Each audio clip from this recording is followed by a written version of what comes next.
আমার পরের বক্তা সিপিএম নেতা শতরূপ ঘোষ।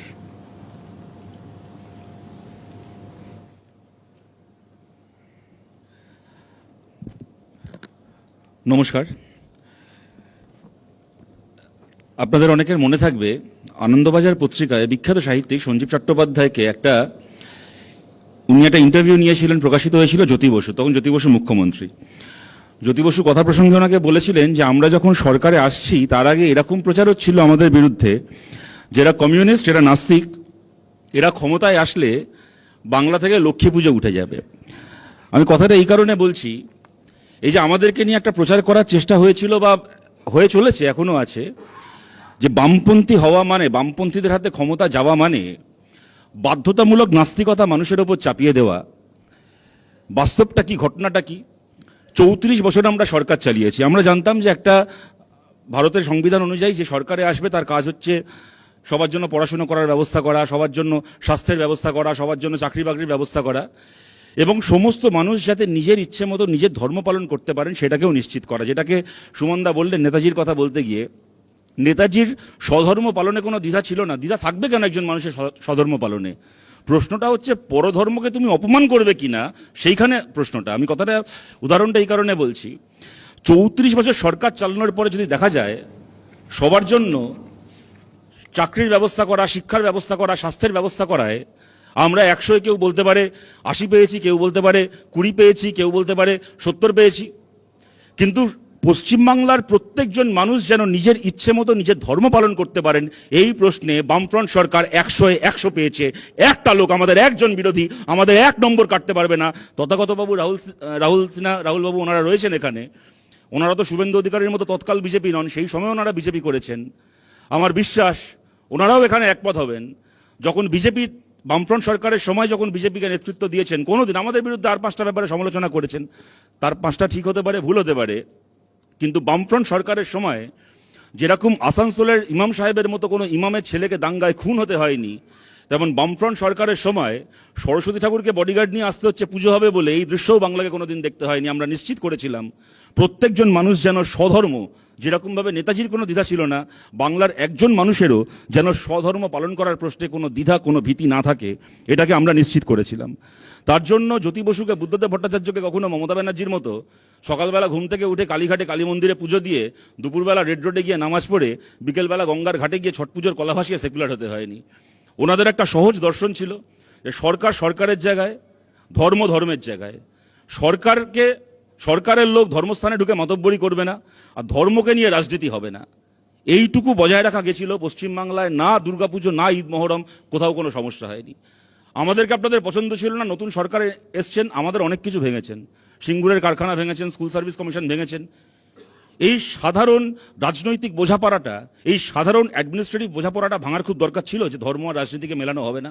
তথাগতবাবু এখানে গর্ব করে উদাহরণ দিলেন যে দেশভাগের পরে পাকিস্তান কি সুন্দর, দেখো ওরা ধর্মভিত্তিক রাষ্ট্র গঠন করেছে, আমরা কেন সে পথ থেকে সরে গেছি। ওনারা আমাদেরকে পাকিস্তানের দালাল বলে গালাগাল দেন, বিজেপির বিরোধীদেরকে পাকিস্তানের দালাল বলে গালাগাল দেন।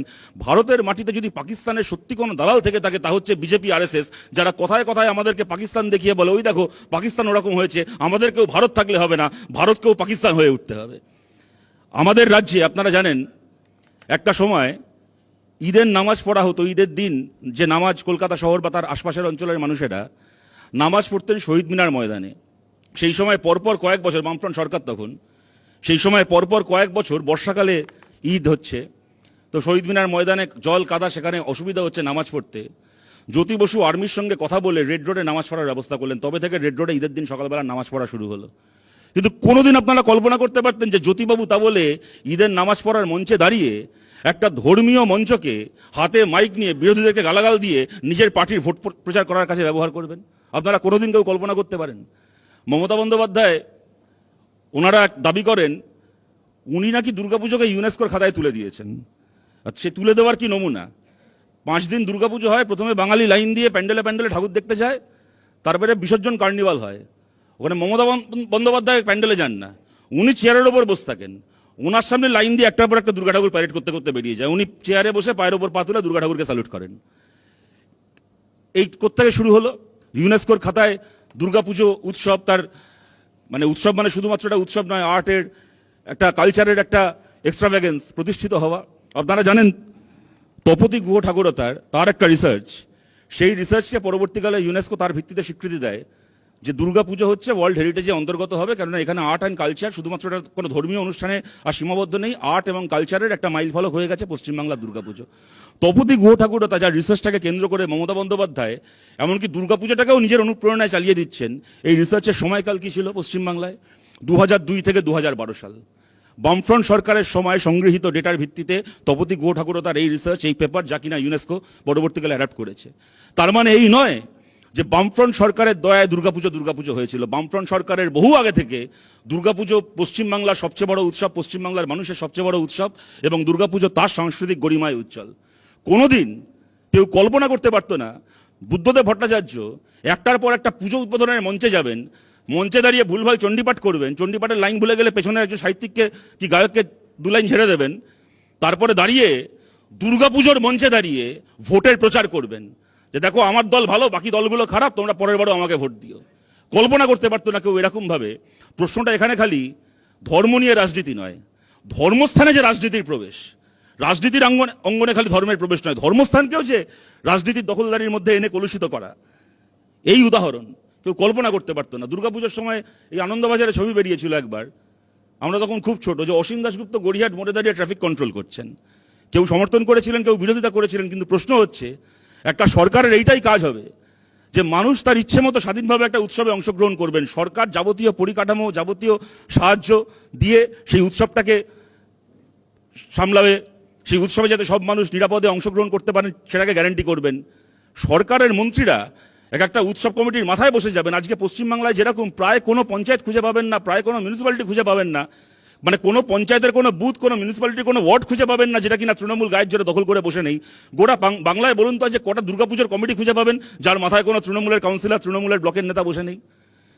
প্রশ্নটা শুধুমাত্র আপনি রাজনীতির অঙ্গনে ধর্মকে ঢোকাচ্ছেন কিনা তার প্রশ্ন নয়, এমনকি ধর্মপ্রাণ মানুষের ধর্মস্থানে সেইটাকেও আপনি রাজনীতির দখলদারির বাইরে রাখছেন। আপনারা চিন্তা করতে পারেন মানসিকতা কোন জায়গায় পৌঁছতে পারে। বছর তিনেক আগেকার কথা, দমদমে একটা দুর্গাপুজোর কমিটি দুর্গা ঠাকুর বানিয়েছে, দুর্গা ঠাকুরটাকে বানিয়েছে মমতা বন্দ্যোপাধ্যায়ের মতো। পাড়া তৃণমূল নেতারা কমিটির মাথায় বসে আছে, 10টা হাতে, এক হাতে কন্যাশ্রীর ফাইল, এক হাতে এই শ্রী ওই শ্রীর ফাইল। তার 1 বছর আগে নদিয়ার চাকদাই এক জিনিস হয়েছিল। মানে মানসিকতা হচ্ছে তুমি ভাই সিপিএম হও, কংগ্রেস হও, বিজেপি হও, তুমি যে পারো হও, পুজোয় যদি আসতে হয় প্যান্ডেলে ঢুকে আমাদের দিদির সামনে পুষ্পাঞ্জলি দেবে, দিতে পারলে ভালো, নাহলে ফটো, তোমার জন্য দুর্গাপুজো নয়। এই যে রাজনীতি থাকবে, দলাদলি থাকবে, কিন্তু উৎসবে, আনন্দে, অনুষ্ঠানে সব মানুষ দল মত নির্বিশেষে সামিল হবে, অংশগ্রহণ করবে। বামফ্রন্ট সরকারের সময় এই পরিবেশ ছিল পশ্চিমবাংলায়। তৃণমূল কংগ্রেস তার একচেটিয়া রাজনৈতিক দখলদারি চাপাতে গিয়ে এইটাকে ভেঙেছে। এটাকে ভাঙতে গিয়ে কি করেছে? এখন বিধানসভায় বসে আমি শিব মন্দিরের দিকে মাথা করে শুই, আমি হচ্ছি, খালি হিন্দু বললে হবে না, আমি হিন্দু ব্রাহ্মণ্যবাদের বড়াই করছেন। কেউ কেউ আছেন মমতা বন্দ্যোপাধ্যায়কে সাবলটানদের প্রতিনিধি, প্রান্তিক মানুষের প্রতিনিধি হিসেবে তাকে তুলে ধরেছেন। জ্যোতি বসু, বুদ্ধদেব ভট্টাচার্য, এরকমও কিছু কিছু তাত্ত্বিক পাওয়া গেছে পশ্চিমবাংলা ইদানিংকালে, সরকারি অনুগ্রহ পালিত কিছু তাত্ত্বিক, যে সিপিআইএম নাকি ব্রাহ্মণ্যবাদী দল, বামপন্থীরা নাকি ব্রাহ্মণ্যবাদী শক্তি। আর ঘটনা কি? তৃণমূল কংগ্রেসের মুখ্যমন্ত্রী মমতা বন্দ্যোপাধ্যায় বিধানসভায় দাঁড়িয়ে ব্রাহ্মণ্যবাদের বড়াই করছেন। আমি অনির্বাণকে খালি বলি, আমি অনির্বাণের বহু কথার সাথে, 10টার মধ্যে 9টা কথার সাথে একমত হয়ে বলি, বিধানসভায় দাঁড়িয়ে একজন মুখ্যমন্ত্রী তার বিরোধীকে শুয়োর বা অন্য কোনো পশু বলবে, এটা যতটা কুরুচিকর, বিধানসভায় দাঁড়িয়ে একজন মুখ্যমন্ত্রী নিজের ব্রাহ্মণ্যবাদের বড়াই করে, আমি খালি হিন্দু নই, আমি হিন্দুদের মধ্যে জাতশ্রেষ্ঠ হিন্দু, আর বাকিরা আমার থেকে কম বোঝা হিন্দু, আমি আমার জন্মের পরিচয়, বংশের পরিচয় আমি বেশি বোঝা হিন্দু, আমি কুলির হিন্দু, এইটাও ততটাই অশ্লীল, এইটাও ততটাই অসাংবিধানিক। এবং রাজ্যের বিরোধী দলনেতা তৎকাল হিন্দু শুভেন্দু অধিকারী। আপনারা কেউ বিশ্বাস করেন এগুলো কোনো ধর্ম হচ্ছে? ভাই, লোকে চাকরি পাল্টায়, আজকে এই কোম্পানিতে চাকরি করছে, কালকে ওই কোম্পানিতে চাকরি করবে। তা বলে কখনো কেউ বাড়িতে গিয়ে চাকরি পাল্টালে ধর্ম পাল্টে নেয় বলে শুনেছেন? এটা তার পেশার জায়গা, এটা তার আস্থার জায়গা। আপনারা কেউ বিশ্বাস করেন এটা কোনো ধর্মচর্চা হচ্ছে যে একটা লোক যখন তৃণমূলে থাকবে সে তখন রমজান মাসে টিপু সুলতান মসজিদের ইমামের সঙ্গে বসে মোনাজাত করবে, টিপু সুলতান মসজিদের ইমামের সঙ্গে বসে ওখানে ইফতার করবে, আর সেই তারপরে যখন বিজেপিতে যাবে তখন সে গিয়ে বলবে আমি রামনবমীর মিছিল করব, আর পশ্চিমবাংলায় রামনবমীর মিছিল করতে না দিলে আমি দাঙ্গা লাগিয়ে দেবো, আমি ঝামেলা লাগিয়ে দেবো? আপনারা কেউ বিশ্বাস করেন দল পাল্টালে যা ধর্ম পাল্টে যায় সে কোনো ধর্মের সেবা করছে? প্রশ্নটা শুধুমাত্র নাস্তিক মানুষের কাছে না। নাস্তিক মানুষ পশ্চিমবাংলায় কজন থাকবে? হাতে গুনে কয়েকজন থাকবেন। কিন্তু পশ্চিমবঙ্গ সহ ভারতের কোটি কোটি কোটি কোটি ধার্মিক মানুষের সামনে আজকে এটা প্রশ্ন যে আপনার ধর্মকে কিছু লোক নিজের সংকীর্ণ রাজনীতির স্বার্থে ব্যবহার করার ছাড়পত্র পাবে কি ছাড়পত্র পাবে না? আমি আপনাদের কাছে এখানেই বলছি যে আমাদের বামপন্থীদের কাছে কাজটা খুব সহজ নয়, আমরা জানি, কিন্তু আমাদের কাছে বামপন্থীদের কাছে চ্যালেঞ্জটা এইটাই, আমরা চাই শুধুমাত্র এই যে আমাদের আজকের যে বিষয়ে আমরা আলোচনা করছি, বাকি আর যা আছে আছে, শেষ লাইনটা হচ্ছে 26-এর ভোটেও আমরা এইটারই একটা রিফ্লেকশন দেখবো কিনা। যদি দেখি তাহলে কি হবে? আজকে এনারা যে পশ্চিমবাংলায় 34 বছরের বামফ্রন্ট সরকারের সময়কার যে প্র্যাকটিস সেইটাকে ধ্বংস করছেন তা নয়, গত 150 বছরের বাংলার যে সাংস্কৃতিক ঐতিহ্য, রেনেসাঁর যে ঐতিহ্য, রাজা রামমোহন রায় থেকে শুরু করে বিদ্যাসাগর থেকে শুরু করে এই যাবতীয় মানুষের আলোকপ্রাপ্ত হওয়ার ঐতিহ্য, সেইটাকে ধ্বংস করছেন। আমাদের কাছে চ্যালেঞ্জটা হচ্ছে সত্যি সত্যি কিছু লোক এরকমভাবে ধর্মের নামে দিনের পর দিন কিচ্ছু কোনো কাজ করবে না, মানুষের চাকরি, মানুষের মজুরি, মানুষের শিক্ষা, মানুষের বাসস্থান সেই নিয়ে কথা না বলে খালি ভোটের আগে আমাকে ভোট দাও নাহলে বিজেপি চলে আসবে, আর ও এসে আমাকে বলবে আমাকে ভোট দাও নাহলে মুসলমানরা বাংলা দখল করে নেবে, এই করে একটার পর একটা ভোট পার করবে। আর আমরা ওই রাজনীতিতে এই ডিজাইনের অংশগ্রহণকারী হয়ে যাব কিনা, আমাদের কাছে চ্যালেঞ্জ সেইটা। আমরা চাই যে কথাটা আমি এর আগেও বললাম, ওইটাকে বলেই আমি আমার কথাটাকে শেষ করতে চাই, যে প্রশ্ন খালি এইটা নয় যে আজকের তারিখে দাঁড়িয়ে আমরা রাজনীতিকে ধর্মমুক্ত করতে চাই, আমরা ধর্মকেও এই রাজনৈতিক দখলদারির মুক্ত করে 21 শতকে আজকের পৃথিবীর বাস্তবতার সঙ্গে মানানসই একটা রাজনৈতিক খালি নয় সামাজিক ব্যবস্থা চালু করতে চাই। তথাগতবাবু বলার সময় বললেন ঠিক কথা, উনিও ওনার মতো করে ইতিহাস বললেন, কিন্তু মোটামুটিভাবে এটা তো মিথ্যে নয় যে যখন দেশভাগ হয়েছিল ওপার বাংলা থেকে বহু হিন্দু মানুষকে ইসলামিক মৌলবাদের হাতে আক্রান্ত হয়ে এপারে চলে আসতে হয়েছিল।